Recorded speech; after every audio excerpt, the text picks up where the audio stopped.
All right. Welcome to another episode of the Legacy Builders podcast. I'm your host, Kyle McGee, and super excited for today. We've got Mr. Slocum Reed. Slocum is a husband, father, real estate investor, podcast host, business owner. He's got a lot going on. So welcome to the show, Mr. Slocum. Appreciate you having me on, Kyle. It's good to see you. It's been about 6 weeks since we last saw each other. Yeah, and he's mentioning the last time we saw each other was the best ever conference in Salt Lake City. So that's where we've gotten to know each other a little bit. And yeah, we've recorded a podcast as well. So it should be hopefully going live any day now. It should be, here soon. I'll make sure to follow up again every day. No, just kidding. But yeah, so before we get going, I'd love to kind of hear a little bit of your background, how you got into real estate, what piqued your interest, and then a little bit about what you're up to today. Sure. So in 2013, I was a full-time professional youth minister. I had some side hustles. Full-time, anyone in church work knows that you can work full-time even if you're only getting paid for 25 hours a week. That's what I was doing. Had some side hustles. Getting ready to get married, Memorial Day weekend that summer, and finally came across Rich Dad Poor Dad, which lit a fire under me to learn more about real estate investing, about business ownership, learn more about investing and wealth in general. I hadn't found bigger pockets yet, so I didn't know that the path I was being led down was towards house hacking, the term, which is much more ubiquitous now than it was a dozen years ago. But my side hustle, or my chosen side hustle in 2013, was for us to become first-time homeowners and buy a multifamily, live in one, rent out the others.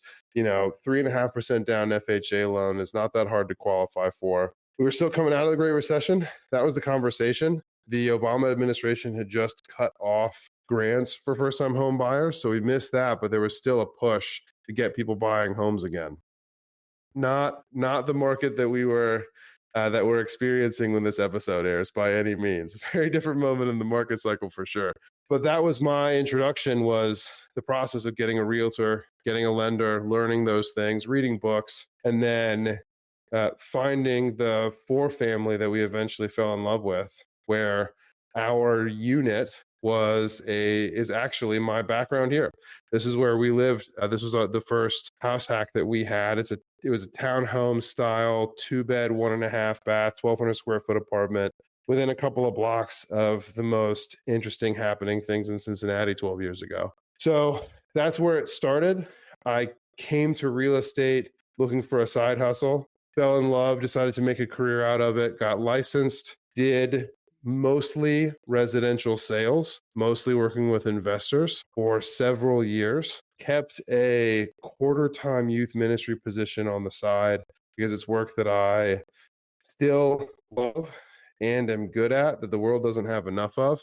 And it's a talent that the church still needs, but needed from me, even though I was transitioning into real estate for a time. Continued investing on the side, investing primarily on BRRRR deals. I will not tell you that I crushed it in any one category of real estate sales or real estate investing.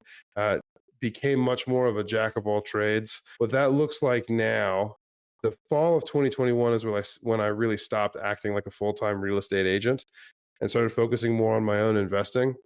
The summer and fall of 22 is when my business shifted towards providing the services that I saw other investors needing, the things I was getting good at for my own portfolio, providing those things to other investors outside of sales. That meant, for the most part, property management, maintenance, coordination, unit turns, renovation, rehab, and then eventually HVAC. So fast forward that to now, and recording in the middle of April, we manage, depending on how you count, over 450 units of residential, everything from single families to apartment buildings with 26 units, portfolios of 70 plus units. We have in-house maintenance, in-house rehab for unit turns, still flipping houses a little bit on the side of that portfolio, and also still doing single family BRRRR deals. We have We also do a lot of HVAC, especially installs, primarily for other investors in the greater Cincinnati area. We're all in the greater Cincinnati area. That's where I live. That's where all of my real estate activity is. Wow, that's a lot. That's a lot to Yeah. unpack. I think, where I want to start this conversation, right, is first, I'm going to repeat a little bit what I heard back, right? So 2013, you're a full-time youth minister. You get the real estate bug from Rich Dad Poor Dad, which anyone that's listening that's interested in any business ownership or any real estate, go get this. And you haven't read the book, go get the book. Rich Dad, Poor Dad. It's a reoccurring theme in so many people's start of the real estate investing journey is this book. And it is, I can attest to Slocum, it is transformational. Anybody that I touch base with that's first getting their foot in the door, I say, hey, read this book before we even start a conversation, right? It's the baseline level of knowledge that helps you get to thinking differently. But after that, you bought a fourplex, got your real estate license. You really learn the trade through selling, right, and investing yourself, and then you became a jack of all trades, got out of sales, went into property management. Now you have your general contractor's license? Yeah. So in Ohio and Kentucky, it's not a general contractor's licensure. As a general building contractor, you register with the city of Cincinnati or whatever locality that you need to be pulling permits in. So I am a registered general building contractor. I have all of the insurance that a licensed contractor would have, but I'm not going to claim to be licensed. So that's not a thing that really. You still offer that service, part of your HVAC business and your property management business. You're doing property renovations for others as well. We are. And I'll caveat that because I've got some really good friends here who do much more of the large and high end renovations, ground up construction, ADU in the backyard over a brand new garage type of stuff. That's not us, in part because that hasn't been my specialty in my real estate experience. We are built for speed. I want to get in and out of projects as quickly as possible. So how do we make unit turns fast and affordable? How do we, even when we have to, when we have downed units from a fire, how can we be in and out as quickly as possible? Getting things done affordably, efficiently, taking advantage of scale to order building materials in bulk, and then be able to offer them on a reimbursement or a cost plus basis to my clients, where it's more affordable for them than going to the store to buy flooring or appliances.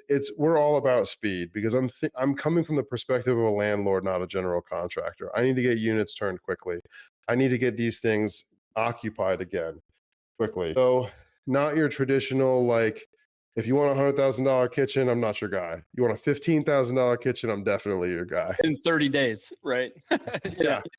And so for those that are in the apartment investing space, completely understand that speed is the name of the game in renovation. You're reducing turnover, need efficiency with economies of scale. So that's a great service to offer. But I want the listeners to kind of unpack a little bit. We talked about your journey in 4 minutes. This is a 12-year journey in real estate, right?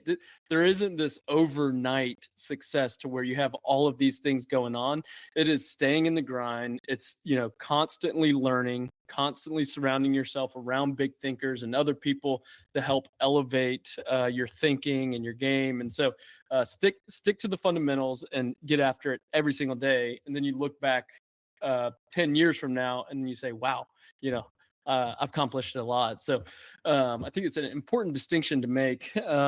Talk to me a little bit about, so you have an interesting background, and I remember talking about this, but we did have a couple cocktails, so I didn't hone in on this when we were talking at the Best Ever conference, but you were a youth minister, and this is something that I've been diving deeper in on and it's something that's extremely important to me is my faith and the intersection of faith and business, right? How do you look at that? How do you intersect your faith with your business? Kyle, that's a great question.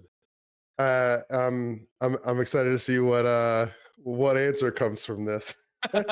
So I would say that I'm an Episcopalian.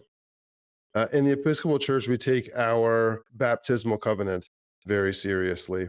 And a big part of what we attest to, the things that we proclaim that we will do, be, behave, believe, are about how we will treat others and how we will go about living our entire life. It's not exclusively about being a member of a community, worship on a regular basis, ask for forgiveness. It is also about how people are, how you intend to treat people throughout your life, and how it is that you will be the light people need to see, the hand that people need to reach out for. And so there's much more of a solid foundational Christian ethos that we as Episcopalians agree to when we decide for ourselves. Naturally, I was baptized as a baby. I don't remember, but since then there have been several times with a few of the rituals in the Episcopal Church that I have reaffirmed the things that were said for me at my baptism, and that has a lot to do with how people are treated, how people are considered. Treating all people with dignity and respect. That's a big part of it.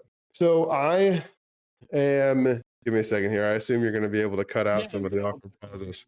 Cut it But you can leave this out in if you want to, as long as your listeners make it through the awkward pauses without skipping to the next episode. I, on the whole, judge myself in my life based on my influence on others. And so I want to know that everyone my company and I interact with is left better off, treating like they've been left better off. That's everyone who works for me, certainly all of our investor and landlord clients, all of our tenants. Our number one core value as a company, for those of you watching, you can see my virtual background has the name Three Little Pigs up over the mantle. Three Little Pigs is the name of the company. We can get into that if you want to. But our first core value is profit from compassion and efficiency. And what I mean by that is that we not only make money by taking great care of people, our clients, but also their tenants and their properties. We believe that treating people with compassion is the best and most profitable way to operate in real estate, especially in property management. Man, I have a lot of power in the lives of our tenants. And that's not the most fun or politically correct or media friendly way to put it. But man, I have a lot of power in these people's lives, and I believe that treating these people with dignity and respect and making sure that I'm putting them in a position where they can have a better life than they did before they were my tenant is not only essential to being a good Episcopalian and a good Christian, but it's also the most profitable way to operate in this business. It gives me my tenant retention is higher. People, we actually have someone who applied earlier today who was a previous tenant of ours a couple of years ago, had to move for lifestyle changes, but now she knows she wants to be back with something TLP manages now that we have something available that she wants. Compassion and efficiency, I said $15,000 kitchen earlier. That's we as a company are profitable because we can do things quickly and efficiently, not because we can charge more than anybody else, which is also important, understanding that all of our clients are real estate investors, or almost all. So to wrap up here, it's really more about living out the things that the church is teaching, the things that the Bible, that Jesus is teaching in the marketplace. It's much more about that. Employees who understand that you care about them, that I care about them, want to work harder. They care more. And when the employees care more, everything goes better. So much insight there, and such a great answer, really. Something that resonates with me greatly. We're doing a core value reset internally at our business, Sunchase, and our number one core value is faith in action. And it's just exactly what you described right there. It's how you hold yourself. It's how you treat others. It's how you go about your business. Not to say that you're going to handle every situation perfectly. That's not what Christianity or any faith, any religion is about. It's about striving for that, failing and then picking yourself up and continue to try to do the right thing. And my pastor, who I'm going to be interviewing here soon in a week or so, I'm super excited for that episode. But he's been instrumental in sharing with me the importance and the responsibility we have as Christians, as business owners, as faith-based leaders, right? We have more influence than pastors because we spend way more time with our employees, way more time with our partners, investors, tenants, whatever it is we're doing as faith-based leaders. We have more influence.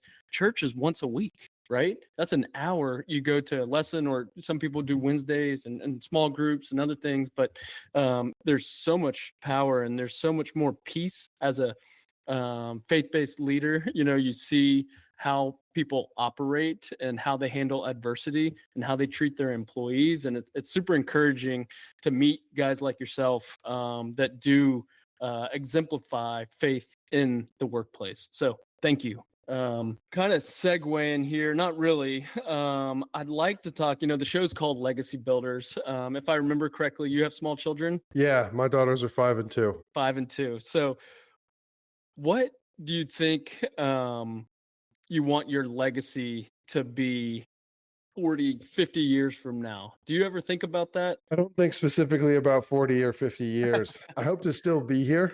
I hope to still be having a direct impact myself, possibly even more of an impact than I'm having now. My wife and I talk about this, of course, when we have these conversations, the things that really come up for us are that I have no intention of choosing my daughter's convictions. Mm. And I probably have no capacity to choose my daughter's convictions. I can decide to some degree what they're exposed to, especially while they're this young. But I know that I can make sure they are empowered to follow those convictions. And I know that if I'm putting them, if they're engaged in the right communities, if they're surrounded by the right people growing up, not saying I'm striving for perfection and they can only have certain friends, but if their family lives, their school lives, church lives, social lives are leading them in the right direction, I won't need to choose their convictions. They're gonna choose to commit their lives to doing incredible things. And I think that's more of the focus here, is that when it comes specifically to my family, my daughters, I am in a position to make sure that they can receive the financial education they need at home to understand how money is the fuel of a lot of things that we want to do with our lives and the impact that we want to have, and how to make sure they have enough of that money moving through whatever it is that they're doing to be able to do it at the level, at the scale, with the impact that they want to have, that they want to accomplish. I am most focused on making sure they'll be capable of striving for and achieving what they want. So the schooling decisions that we're making now, the schooling decisions that we will be making when they're high school age, will not be about as defined, refined, or narrow a goal as how good of a university they can get into or how good of a program for, pre-law or medical or whatever. It's going to be much more about helping them figure out who they are, the impact that they want to have on the world, and making sure that they're able to chase it. Whatever I expect, my daughters will be as smart as my wife, and they will want to go to college, but it won't be because there's a specific thing that they've been it won't be because we put blinders on them and told them that this is what they need to accomplish. It will be that we let me put this in the way that I often do with my team when we talk about things like the DISC personality profile, and something that I said with my youth groups every year I was in youth ministry professionally, that I have no interest in let's say that my daughters, just like the kids in my youth groups, my employees, are like lumps of modeling clay. I want to help my daughters understand the ingredients of their clay. I want to help them understand how it is, the tools available to them to help model their clay into whatever statue they want.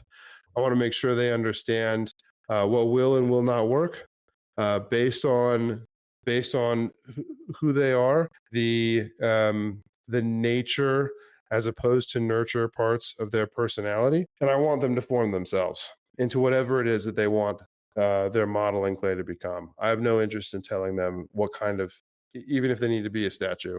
I have no interest in telling them what kind of statue they need to be. Yeah. So what I'm hearing, I mean, your legacy is going to be your daughter's ability. You're going to be able to empower them to make wise decisions on their own and formulate who that they are, without you pulling strings or trying to force a certain path, right? So my mom used to always write on my notes when she made lunch, seek wisdom. I never really, knew as a child what that meant until now when I look back on that. Seek wisdom is a core principle in the Bible, right? That's really helping guide your decision making, because our life is ultimately just a function of what we do on a daily basis, right? The choices we make define who Slocum Reed is, define who Kyle McGee are on a daily basis. So what a powerful legacy that would be. I want to go deeper on one section that kind of resonated, because I had a lot of, I wouldn't say negative connotations, but different frameworks around money, right? There's a lot of people, and there's a lot of great examples of this in our world that we see all the time, of the negative, like the greed or the things. But the people that have made the greatest impact, that have shaped how I think about money differently, and call it the past 5 years, are the people that are using it for good, right? And if you have a driving factor to make more money because you can give more back and make more of an impact, how much more powerful that is than trying to buy a boat or a plane or go on some exotic vacation. Can you dive deeper into what you said about scale and the impact of making more money, on the impact it can have on others? Yeah, Kyle, I promise this is an answer to your question. It's, a lot of us, and you and I have had these conversations. A couple of things here. One of them is that some of the most, the things that we look back on in our childhoods and our relationships with our parents, even as adults, but especially as kids, we tend to focus on the extremes.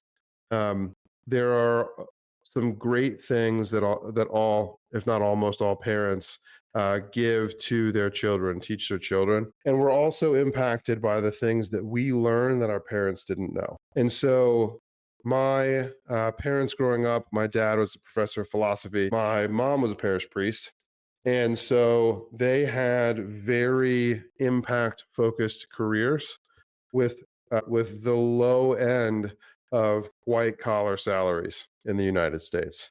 You don't become a professor of philosophy, especially, but you don't become a parish priest because of the money. You take on those careers because of the impact that you know that you can have for the people in your community, whether it is a community that acts more of people who stick around long term, like a church community, or it's a much more transitional community like university students. You've chosen your career based on the impact you want to have, and then you make a living with the money that's available to you doing it. So that's how I was raised. That a career is about the influence that you want to have on other people, not about how much money you can make. So there's so naturally I leaned in that direction, but also, man, Rich Dad Poor Dad hit hard. My dad actually texted me a couple of weeks ago about comparing himself to Poor Dad, and it's not a direct comparison, and that was not my point in sharing it with him. But man, there were just a lot of things in that book that my parents were not in a position to teach me, right? And so I find myself wanting to make sure that my children, my family, my parents, frankly, have a better understanding of how, I'll stick with the same analogy, how money as fuel can add scale to the things that we're doing. I now look at churches, especially in the Episcopal Church, where so many churches On the outside, you would say that they are failing. On the inside, you probably should say that they're failing.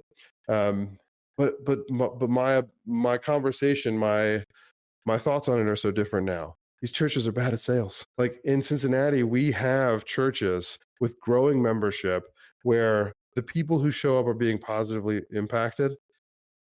And a major part of it is those churches are really good at sales and marketing.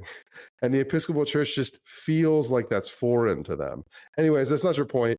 But I'm coming from a place where the expectation was that my career decisions would be based on the impact that I wanted to have. I was a youth minister because I thought I was pipelining into priesthood. And so it wasn't until I met other people, like a good friend of mine, Kevin Rains, who's also my EOS implementer now.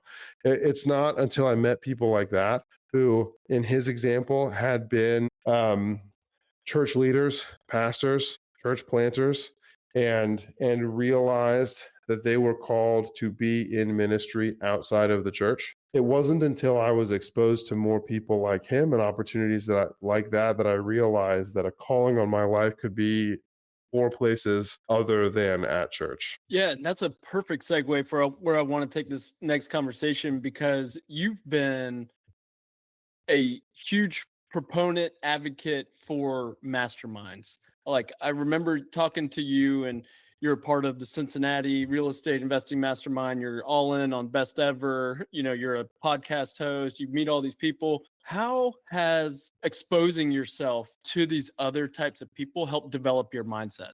And specifically around, we're talking about money and the positive impact it can have. How have others helped shape that? That's a great question. I think the biggest thing for me is that I can't be as successful as I want to be. I can't have as big of an impact as I want to based on the things that I already know. And thankfully I'm aware of that, and I seek out opportunities to learn from people.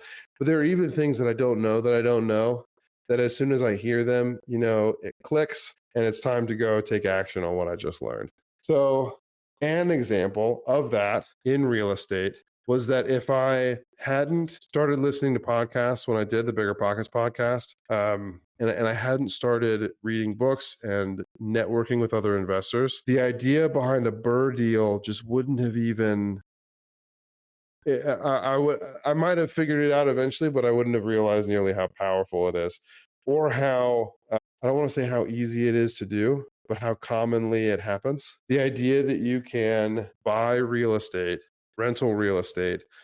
I'll go through the acronym. You can buy it. I was going to ask you. Yeah. I didn't want to interrupt your thought. Yeah, there are 4 R's in Burr. Buy it, renovate it, refinance it. And this is the key, because I'll just finish. Burr is buy. It's 5 steps: buy, renovate, rent, refinance, repeat. So that's a lot of work.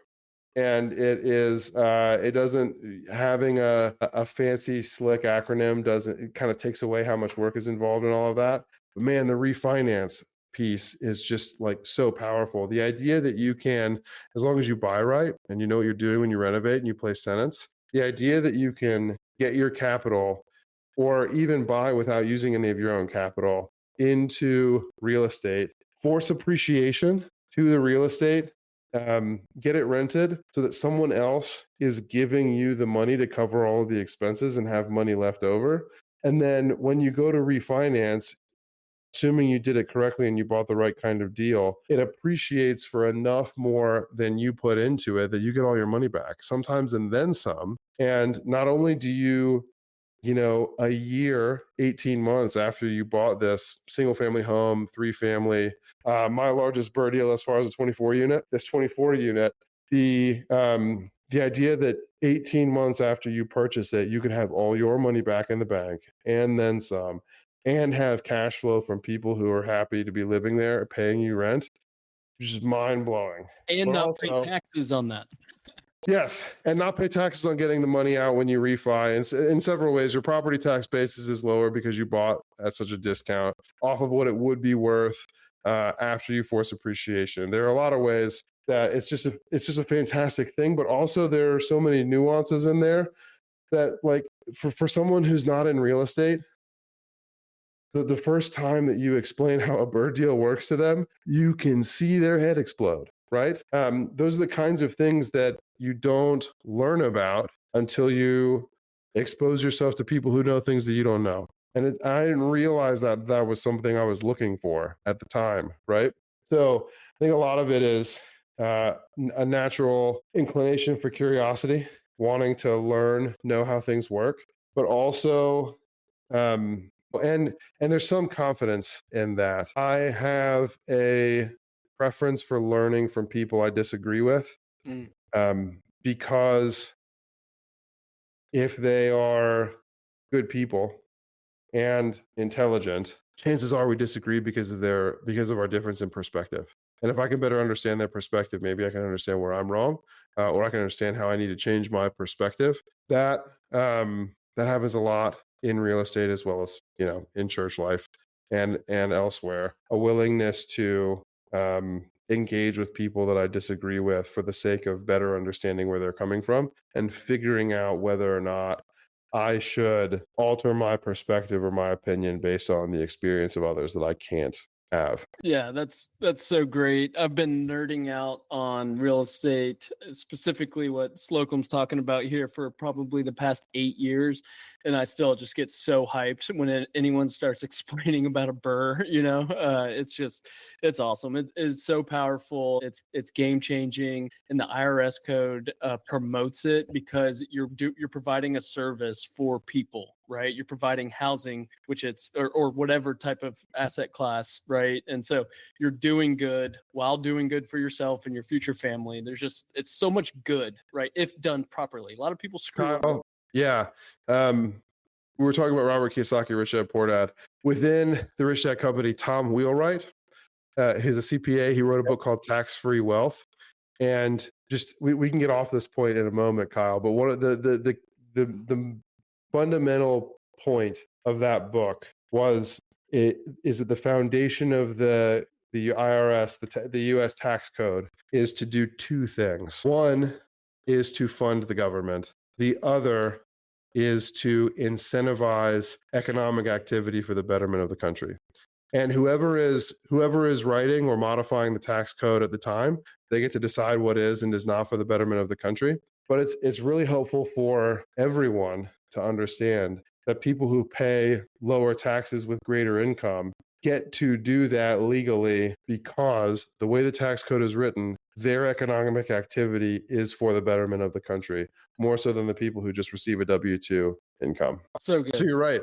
All the things that we're doing in real estate, the things that we do as job creators, the government wants to see more jobs, and they want to see more development of real estate. They want to see appreciation in values, and so they wrote the tax code to favor people like you and me because we're doing the things that the government wants to see. One thing that I definitely want to hit on, and we're running a little bit short on time. We could probably make this a 3-hour podcast pretty easily. Like, it's so easy to talk to Slocum, but along the same thought process of Slocum opening my eyes and going to these conferences, why I love it, and why I love talking to people. I learned so much, and I'm such a curious person that I could just sit there and ask questions after questions after questions. But Slocum's opened my eyes, and I don't know if you feel comfortable sharing a little bit about the managing an overseas work team. So this is something I still have not pulled the trigger on, but I have a lot of interest, and it seems like over half of your team is either from the Philippines or somewhere overseas that is providing back-end support for your management company and renovation company. So talk me through that. Where did you learn about that, first of all, and how has that evolution gone? How did I learn about it? So first, depending on how you count, if you include 1099s who effectively work for me full time, though they're independent, it's roughly half, a little less than half of everyone who works for me full time is remote, meaning in the Philippines or right now in Honduras. So the first place I learned about it was my supervising real estate agent when I first got a license and joined a brokerage at the end of 2014. And he said, Slocum, if you want to call probate lists and things like that, go to odesk.com. Now known as Upwork, used to be Odesk. I'll keep it relevant to today. Go to upwork.com, find someone in the Philippines who can scrub, who can just scrub, county court records for you and find all of the probates that have the kinds of properties that you want. You give them the instructions and they go do it. And so I did that, and I never called the list. I'm not a cold caller, but I hired someone for $4 an hour to just scrub lists all day. And then not calling the list was my fault, not hers. She was fantastic at what she did. Tim, the first book that gave me the confidence to really dive into it was The 4-Hour Workweek by Tim Ferriss. I'm not going to quote it directly because I think that would get bleeped out of your podcast, but he has very strong things to say about what could happen to the American workforce when American small business owners figure out what they can get done in the Philippines for 1/3 of the cost. There are a lot of things, especially in property management. Property management is high touch. We say that we run a communication company that happens to be in property management. So much of what we do is making sure that people feel heard and have the information that they need to have in order to make the decisions that they want to make.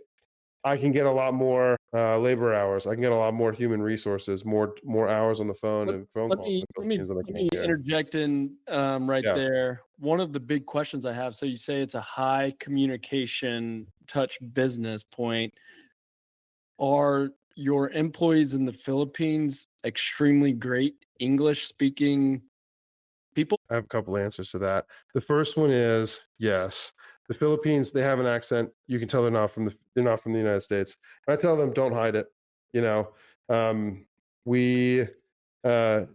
hide the fact that you're from the Philippines. If they ask, you can tell them.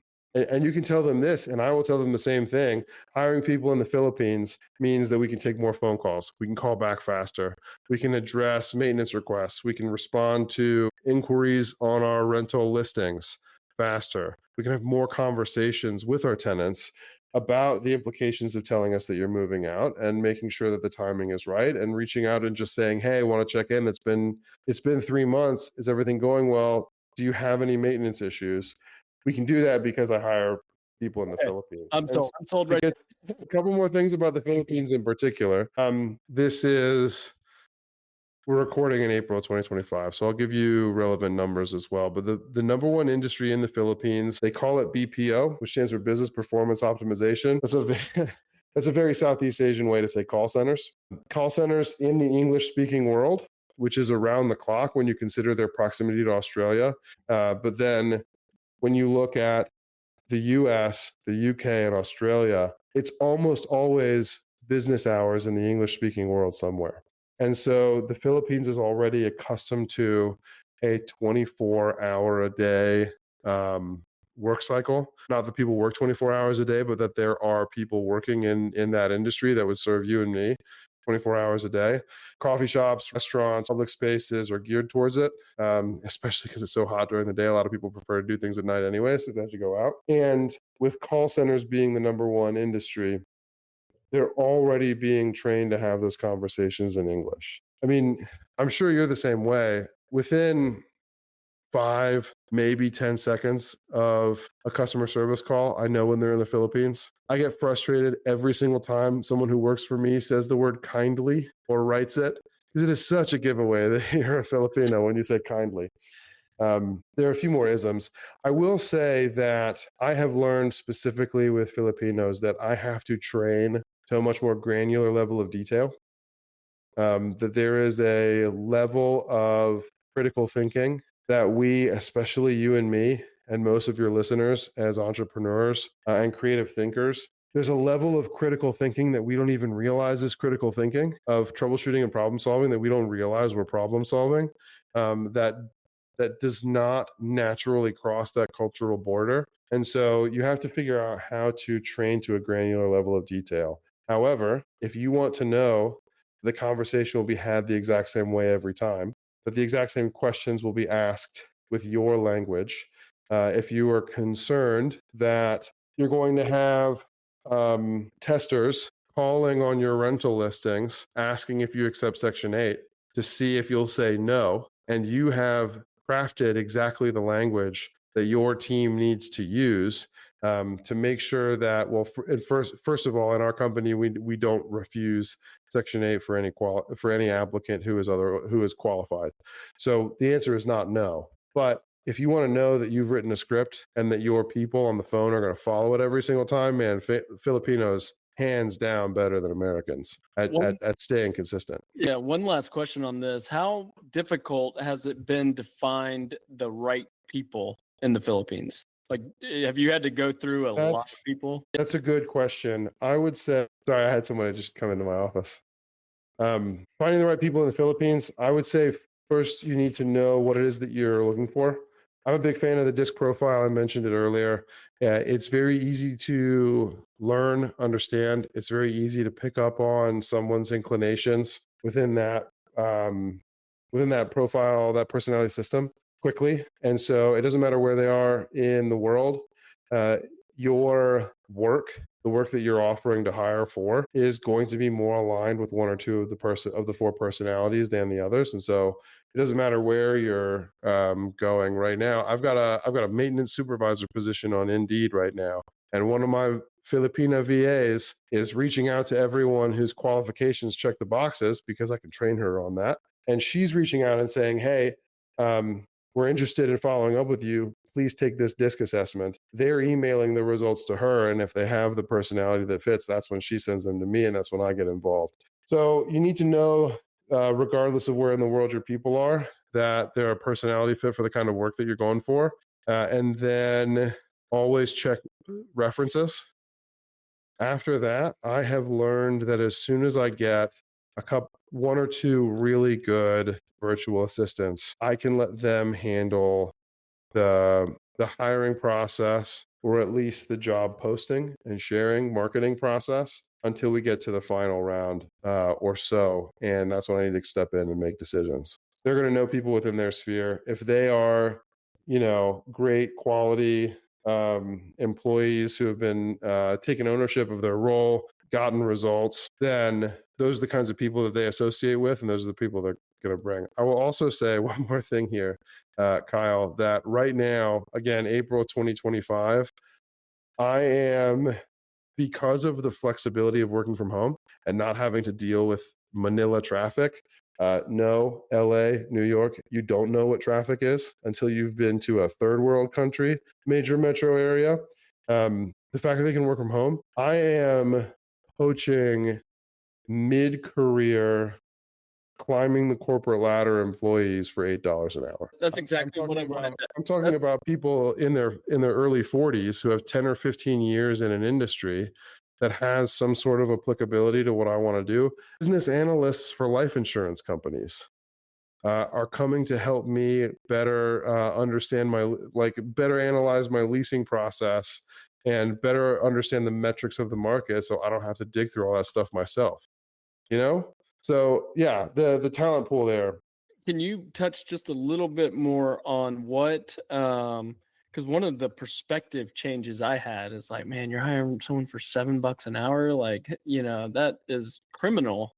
But what is $10 an hour in the Philippines compared to here? Well, I would say 8. If you want quality, if you want quality talent, start at 8, because $6 an hour is very different. You're just not going to get someone at 6. I mean, there's a massive difference. If we were talking about $6,000 a month or $8,000 a month, you'd be looking at a massive difference in the talent pool that wanted to work for you. So think about it that way. Let's start at $8. At $8 an hour, I'm comparable with what these people are making mid-career, climbing the ladder. Depending on the person, their lifestyle choices, their family, between $8 and $10 an hour and between 40 and 50 hours a week is where my VAs are able to start saving to buy a house, able to buy new cars, and go on vacations, including to places, other countries in Southeast Asia, or to China, to Korea, to Tokyo.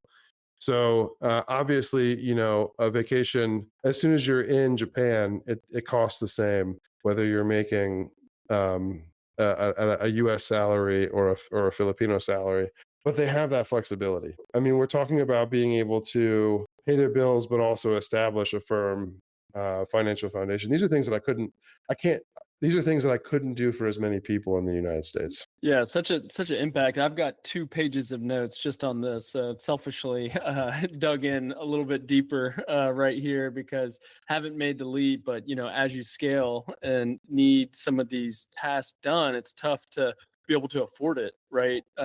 Because you have only so much money to work with, right? But there's still a growing list of things to be done. So thanks for expanding my knowledge. If no one else got anything from it, I did. So thank you. Well, Absolutely. yeah, wrapping up here, Slocum, what is something, it could be in your personal life or professional life, that you're currently working on that you're most excited about right now? Professionally, the thing I'm most excited about is the building out all of the things that we're learning in our EOS implementation.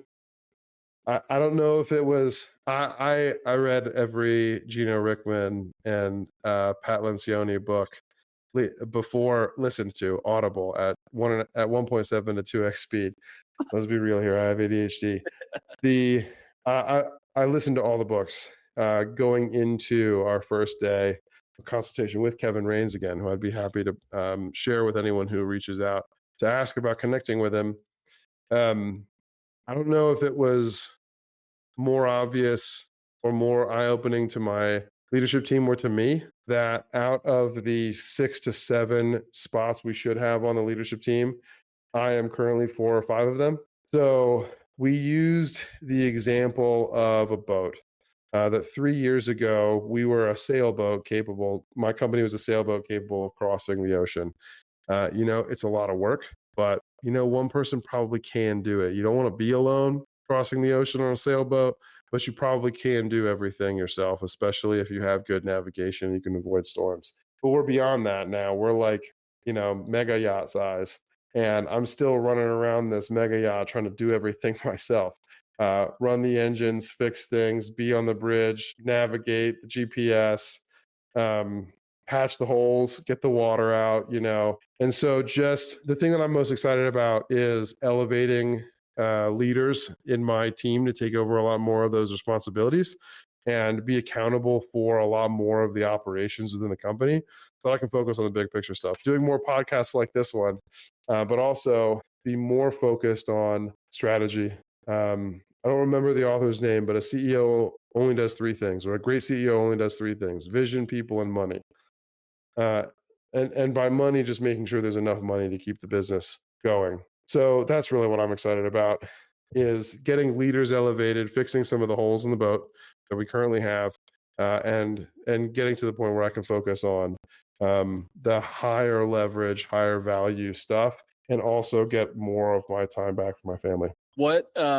How many meetings have you had so far? Just the first one. Oh my gosh. So I have been running my business on EOS for 8 years now. Ever since I've basically 10 years, ever since I've been in business, I stumbled across this book and I was like, oh my gosh, this is how you have to run a business. I just hired an EOS implementer in like October, and we're on our 3rd session right now. We just had our 3rd offsite with our leadership team, and absolute game changing. I'm so game changing that I have been like sharing with every business owner friend I know. I'm like, do you know about EOS or traction? That's like one of the first things I bring up in conversation. I was at a buddy's birthday, or his son's birthday party. He's 1 year old.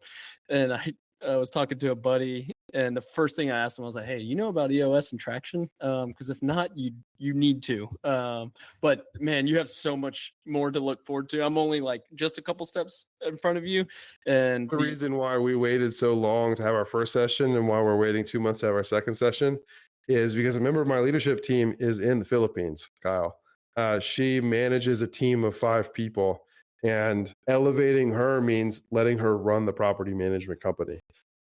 I'll be the one signing all the contracts, handling most of the legal stuff. I'm the one who needs to understand the law, but man, when it comes to the blocking and tackling of property management, she's almost there. Yeah. I want her to learn how to read the rental market the way that I do. But as soon as she's got that, man, she's got everything. And so we're a little slow on the implementation because I need to get her here. One of those. I'll question you. Also, I will give you forewarning that it gets a lot harder the further along. Like, it's still so great. We just had our third one this past Friday and had so many takeaways and such a good day, such a good impactful meeting, but it gets harder, right? Because things that you know in the back of your head, once you have to start formulating thoughts and words around them and talking about it amongst your team, it's like, okay, I knew this, but I've just been putting this off and I did not want to do this because it's hard, right? Like the people yep. side of it, it's very difficult. But to our listeners, anybody that's even, you could be running a high level business, any level business, look into the book Traction. Don't wait and think that you can implement it yourself. It's relatively reasonable investment wise, cost wise. So hire an EOS implementer, reach out to Slocomb or I. We both have good recommendations. Mike Elcott, give him a shout out. That's my EOS implementer, and he's been doing a great job. So I'm glad you shared that. That's a great thing to be excited about. Well, again, this has been great, Slocomb. I think that you've provided so much value at such a impactful conversation. So people that want to learn more about you or reach out to you, how do they do that? Best way would probably be to find me on Facebook. Actually, I'm still that guy, millennial. If you can spell my name, you can find me anywhere. I am slow on emails, but my email, I'm sure Kyle will have it linked in the description, but it's slocum@tlpmanagement.com. You can catch me there. If you're in the Cincinnati area, we have a local real estate meetup, Cincinnati's best ever real estate investor mastermind, on the last Tuesday of every month. That's got a Facebook group. You can find me there. Otherwise, our company website is tlp-management.com. Awesome. And we'll have a link to that in the show notes. Again, thank you, Slocomb, very much. Have a great day. Appreciate you. Thanks, Kyle.